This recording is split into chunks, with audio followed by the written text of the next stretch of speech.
Исәнмесез, эфирда Татарстанның көньяк көнчыгыш хәбәрләре. Студияда Лиана Ганиева. Бүгенге программада Казан янында контрактчылар хәрби хәрәкәтләр зонасына китәр алдыннан тизләтелгән әзерлек курсларын үтәләр. 5 көн эчендә булачак хәрбиләр база күнекмәләрен үзләштерә. Әлмәттән күп балалы гаиләгә ярдәм кирәк. Кечкенәсенә 7 яшь һәм аңа неврологлар аутист спектрының тайпылыш диагнозын куялар. Әлмәттә 80 төп агач кисәчәкләр. Махсус комиссия агачларны авария хәлендә дип тапты. Казан янында контрактчылар хәрби хәрәкәтләр зонасына китәр алдыннан тизләтелгән әзерлек курсларын үтәләр. Булачак хәрбиләр 5 көн эчендә база күнекмәләрен беренче ярдәм күрсәтүдән алып, пилотсыз очкычлар белән идарә итүгә кадәр үзләштерәләр. Гамәли күнекмәләргә аерым игътибар бирелә, чөнки инструкторларның күбесе хәрәкәттәге сугышчылар яки сугыш хәрәкәтләре ветераннары, торак, туклану һәм кием түләүсез бирелә. Пострелял, значит, должен сместиться и пойти. Уходишь в эту сторону. Упал. Дистәләгән ирад сугыш хәрәкәтләре зонасына җибәрергә әзерләнә. 5 көн эчендә аларның чын профессияларын ясыйлар. Бу яшь сугышчының курслары гына түгел, монда кырычын барлыкка әзерлиләр. Реаль сугышларда алынган тәҗрибә белән уртаклашалар. Так называемые фишки, в кавычках, которые им пригодятся. К примеру, один из примеров, да? Здесь на большой земле остается супруга или мать, он уходит туда. То есть между собой в части контакта они определяют так называемое кодовое слово. Условно это ромашка. И то есть боец, если у него есть возможность выйти в эфир на большую землю, в общении, в смс или в телефонном звонке, первое ключевое слово у нас кодовое идет ромашка. Что значит это? Если кодовое слово обозначено, значит вторая сторона понимает, что у бойца все в порядке. Алгы сафта нәрсә кирәк булачак, бөтенесенә өйрәтәләр. Корал белән ничек эш итәргә, дроннарны ничек сынарга, сугыш шартларында ничек исән калырга һәм тагын тактик медицинага. Булар берсе дә гади теория түгел, ә кайнар нокталар узган инструкторлардан тормыш белән тикшерелгән белемнәр.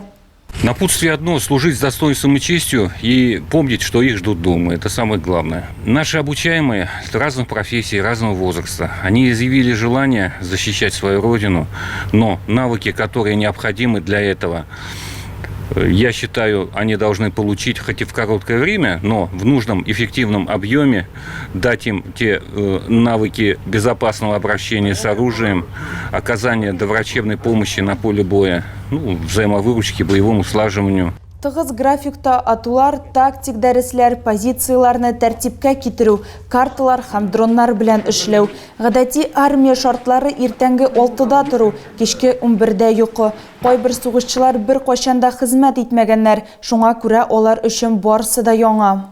Республика Бурятия прилетел. Вот, так и занесло. Почему поехал сюда, в эту республику здесь? Наслышан, инструктора хорошие, специалисты с боевым опытом. Я не служил, вот, первый раз, для меня все новое. Это было стремление давно, тем более медицина, я связана с медициной. И хочу помочь своим ребятам, поддержать, спасать, и тем не менее, чтобы было у нас больше выживших. Я физически подготовлена и ощущаю себя комфортно, все замечательно. Төрле яшьтә булуга карамастан даирәсе дусларча, иптәшенең ныклы тирәсе сизелә. Илнең төрле почмакларына җыелсалар да, күпләр дуслашты. Берничә көннән бу егетләр МХО зонасына китәчәк. Алар үзләрен нәрсә көткәнен беләләр һәм ватанын якларга әзерләр. Контрактчылар 1 миллионда 700 мең сумга кадәр бер тапкыр түләүгә исәп тота ала. Бу сумма Татарстан оборона министрлыгыннан, муниципалитетлардан килә. Әлмәттән күп балалы гаиләгә ярдәм кирәк. Кечкенә балага 7 яшь һәм аңа неврологлар аутист спектрының тайпылыш диагнозын куялар. Әнисе улын реабилитациягә инде 3 тапкыр алып барган. Аны узу өчен әти-әнисе фатирларын саткан, ләкин бу акчалар беткән. Октябрьдә малайны яңадан клиникада көтәләр. Гаиләгә 250 мең сум кирәк. Бу Санкт-Петербургта яшәүне һәм туклану исәпкә алынмыйча. Потом на улицу пойдем.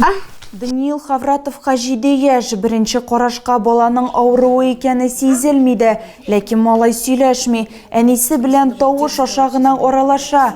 Даниил ғойләдә 3-ші бала, оның апалары игзәкләр. Yüклілік яхшы үткен, әммә бір елдан соң тайпылу күренә башлаган. Даже я подумать не могла, что такое что-то случится. Потом резко в год и 3 у него случился откат. То есть у него были и слоги. То есть он вовремя и сел, и голову держал, и переворачиваться. То есть у нас не было отставания ни в каких планах. И звуки у него были, и лепет, и игрушками. Он тоже играл. Бала туганнар белән аралашудан туктый, беренче тикшерүләр нәтиҗә бирми. Даниилга 2 яшь тулгач табиблар аңарда сөйләм үзешенең тоткарлануын билгеләгәннәр. Ребенок стал плохо спать, он просыпался среди ночи, 40 минут просто кричал, и никак его нельзя было успокоить. Он бился головой о пол. То есть вот такие. Я пошла первый раз к неврологу в Альметьевске. Нам поставили пока ЗРР, потому что он еще был маленький, но с аутическими чертами. Табиблар балалар аутизмын куйганчы тагын берничә диагноз була. Даниил кепкасын киеп куйган икән, демәк урамга чыгудан башка чара юк. Симптомнарны җиңеләйтеп, улына гадәти тормыш белән яшәргә мөмкинлек бирү өчен әти-әниләре күп кенә белгечләргә мөрәҗәгать итә. Шул исәптә логопедлар да, әмма шактый алга китеш Питер белгечләре ярдәмендә барлыкка килә. То есть ребенок включился, с ним можно договориться. То есть раньше, вот если бы я вот так стояла и разговаривала, у него бы уже тут давным-давно была бы истерика, вплоть там, не знаю, ну, было бы прям... Тут он вроде плачет, но в то же время все равно успокаивается. Санкт-Петербургта реабилитация эшсез түгел, гаиләдә әти генә эшли, әни балалар белән мәшгуль. Хавратовлар фатирларын саталар. Бу акчаларның бер өлешенә Даниил клиникада 3-нче курс узган. Калган сумма яңа торак сатып алу өчен беренчел кертем булды. Октябрьдә малайны яңадан төньяк башкалада көтәләр. Гаиләгә 253 мең сум кирәк. Яшәү, туклану һәм юл аерым түләнә. Даниилга банк счетысына теләсә нинди сумманы җибәрергә мөмкин. Ул экранда телефон номерына бәйләнгән. Әлмәттә 80 төп агач киселәчәк, алар күбрәк булырга мөмкин. Махсус комиссия агачларны авария хәлендә дип билгеләде. Бу көннәрдә шәһәрдә карап чыгалар, һәм анда кәүсәләрнең тормышын биялиләр. Вот все рубят и рубят. Видите, как было? Ничего не видно было. Все заросло, все убирают. Вот убирают. Наталья Соколова 60 елдан артык Ленин урамындагы 23-нче йортта яши. Әти-әниләре белән бирегә күченгәндә аңа 15 яшь була һәм шул биек тирәкләрне истә калдыра. Ул елларда халык үзләре агач утырткан ди. Я, конечно, понимаю, что все проходит, деревья стареют, становятся опасными, много изменяется. Тем не менее, как-то все происходит без нашего контроля. И знаете, даже для старожилов, например, для меня это больно. Наталья Соколова кичә өйдән чыккач һәм ишек алдында сирен кисүчеләрен күргәч, бик авыр булган. Офис биналары арендаторлары шулай теләгәннәр дип уйлый. Һәм кисү мәсьәләсендә халык белән киңәшләшергә кирәк дип сорый.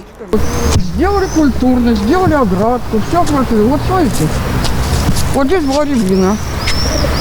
То ли они заезжали, то ли кто говорит, снег удобно убирать зимой. Что я закрывала эту похабщину. Күршеләр аның белән өлешчә генә риза. Карт агачларны тизрәк кисергә кирәк, алар урынына чәчәкләр утыртырга була диләр. Надежда үзе шулай эшли дә, өй янындагы вазаларга һәм клумбаларга ул бәрхетләр чәчкәләрен һәм петуниялар утырта. Рябину срубили, потому что на нее упало дерево и сломало ее. Надежда Филюшина бу йортта инде 5-нче ел яши. Киселгән агачлар куркыныч иде инде ди ул. Монда парковка һәм балалар майданчыгы бар бит. Да, лишних деревьев не бывает, и за каждое дерево, конечно, нужно стоять, как бы не нужно убирать. В нашем городе это ж для нас, в любом случае, для нашего здоровья, это воздух чистый. Поэтому жалко, конечно, жалко. Но сейчас, в принципе-то, мы сейчас ничего с вами не можем сделать, его уже спилили. Назад этого не вернешь. Вот какие-то части, вот я говорю, были старые, и в непогоду они просто уже такой скрип издавали, слышно было. Шәһәрнең төрле микрорайонындагы куркыныч агачларга шәһәр халкы вакыт-вакыт күрсәтеп торды. Август башыннан Әлмәттә махсус комиссия эшли башлады. Ул ишек алдындагы агачларның торышын карый, подрядчикларны билгеләгәннән соң авария хәлендәге агачларны кисәргә керешәчәкләр. Экология департаменты эшләрне сентябрьгә планлаштырылган. Авария хәлендәге билгеләрне коры ябалдашлар, көпшәләрдәге ярыклар дип санарга мөмкин. Марат Юлдашев сүзләренә караганда, агачларны мөмкин кадәр сакларга телиләр. Краской мы уже помечены. Те деревья, которые крестом помечены, это значит будет удаляться полностью. Если на дереве горизонтальная черта, то это дерево планируется к санитарной обрезке, соответственно, то есть будет оставляться ствол где-то на высоте метров 6. Для того, чтобы у тополя, вот если вы обратите внимание, на некоторых улицах, я, конечно, не скажу, в каком году их спиливали, но их спиливали также, то есть оставляли около 6 метров ствол, и сейчас они уже выросли и покрылись листвой. Хәзерге вакытта 80 төп агач тулысынча киселергә тиеш, 38-е санитар кисүгә планлаштырылган. Бюджеттан авария хәлендәге агачларны юк итү өчен 4 миллион 800 мең бүлеп бирелгән. Мөрәҗәгатьләр чыннан да күп, дип билгеләп үтте Марат Юлдашев. Әмма паникага сәбәп юк, алар барысы да эшләнәчәк. Зәй районда яшәүчеләр бер атна эчендә аферистларга 3 миллион сум якын акча күчергәннәр. Мошенниклар гадәти схемалар буенча эшләгәннәр. Җирле халык шикле сылтамалар буенча күчеп һәм СМС-ка килгән кодларны яңгыратып, җинаятьчеләргә үзләре шәхси мәгълүмат биргәннәр. Ышанучан гражданнар кредитлар алуну һәм мошенникларга акча күчерүне дәвам итә. Полиция хезмәткәрләре шундук шикле әңгәмәне туктатырга киңәш итә. Әлмәттә РФ федераль җыены Дәүләт Думасы вице-спикеры Владислав Даванков булды. Ул шәһәр инфраструктураларының төп объектларын карап чыкты. Һәм районның авыл җирлекләре башлыклары һәм җирле эшмәкәрләр белән очрашу үткәрде. Сөйләшүләр креатив процесслар фабрикасында узды. Катнашучылар муниципаль берәмлекләрне үстерү һәм бизнеска ярдәм итү мәсьәләләр буенча фикер алыштылар. Түләүчеләр Дәүләт Думасы вице-спикерына кызыксындырган сорауларны бирә алдылар. Даванков Әлмәт районда социаль-иктисади вазгыятты яхшырту буенча үз фикерләре белән уртаклашты.